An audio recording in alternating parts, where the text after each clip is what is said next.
as you can see in the footage before, there is a variety of different uniforms being used, but that specific footage is from the 35th Infantry Regiment, where even though it was one regiment, there was still a variety of different uniforms used. Just like in lots of World War II footage, you can see that they use different uniforms, but that's not just for the entire army, that's for different regiments, different divisions, like the Marines use different uniforms than the Army does. Paratroopers would have used different uniforms than standard infantry. But right now we are talking about the standard infantry uniform for the 35th Infantry Regiment, the one that was shown in the footage before.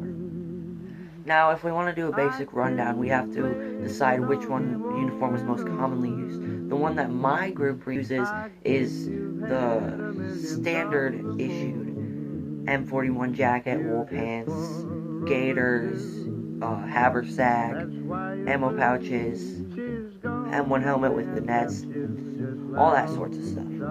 But today I'm going to be showing you guys what we wear for our group. Now, the first item on this list I'm going to be bringing up is the M1 helmet. This helmet was seen used by U.S. soldiers all throughout the war.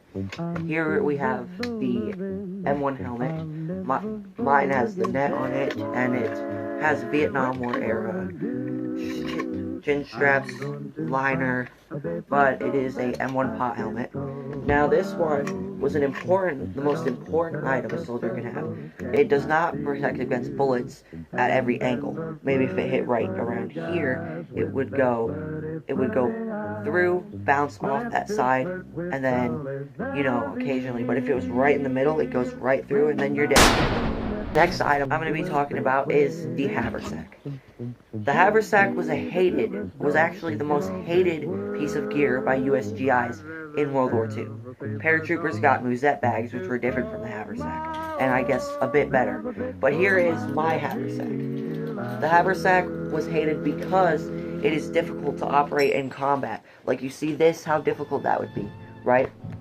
It weighs down your gear very much. It's just all that uncomfortable. But, I mean, it was good for carrying stuff. I currently don't have anything in it right now, but I did.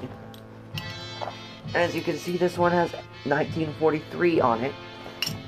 That is an interesting thing to note. You can't truly survive on the front lines if you don't have a way to carry ammo, can you? So we're going to be talking about the M1 Garand pouches. These pouches were used to carry M-block clips. They were very useful. Some soldiers would either have them on their waist or an extra one swung over their shoulder like this. Sometimes they were carried like this. But here are mine. They are stuffed with ammunition. They are reproductions. Tan reproductions. But yeah, they're a pretty important piece of gear. It has US right on here. So I love these pouches, honestly. And the reason I love these is because, well, you gotta carry ammo, don't you? And they're pretty comfortable, Well, without the haversack, they are pretty comfortable. And I'd say that I hate the haversack personally, okay? I'm just gonna have to say that real quick.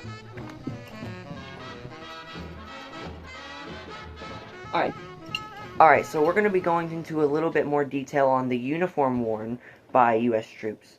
So they would have the M41 field shirt underneath their M41 field jacket. Now, in the footage shown, you can see the medics actually wearing that M41 field shirt rather than the M41 field jacket. Now, a lot of troops in Italy would have worn that too. Now, here is my M41 field jacket.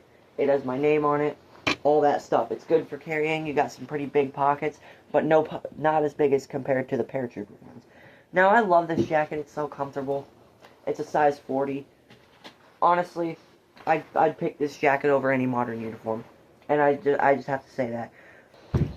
Alright, so I'm pretty sure, right? If you're a soldier in World War II, you have to have pants. You can't just run around in your underwear, right? Here we're going to be talking about the wool M41 pants. Alright? These infantry soldiers typically wore their dress pants. Or they always did. They used their dress pants for combat. And here it would have been. These are my wool dress pants. These ones are dated 1953, but they still work. The zipper's broken, so I'm going to have to get new ones.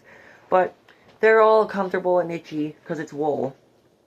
But, I mean, they can last up against some pretty good stuff. These are our originals. So I gotta be real careful with them when reenacting. I love them. Honestly, I'm not sure if soldiers really like them because of how itchy they were. But I mean, you gotta get used to wool back then because pretty much any civilian clothing would have been wool. A little interesting thing to note about World War II is in the beginning the US soldiers still used Brody helmets like this, like they did in World War I. Now this is an original British one from one of my grandfathers. But the difference is not very much, I guess, but this one is actually specifically sent for US troops in the First World War. Anyways, that's all for today's video. I hope you guys enjoyed, and like and subscribe. I put so much effort into this video. Okay. Do it.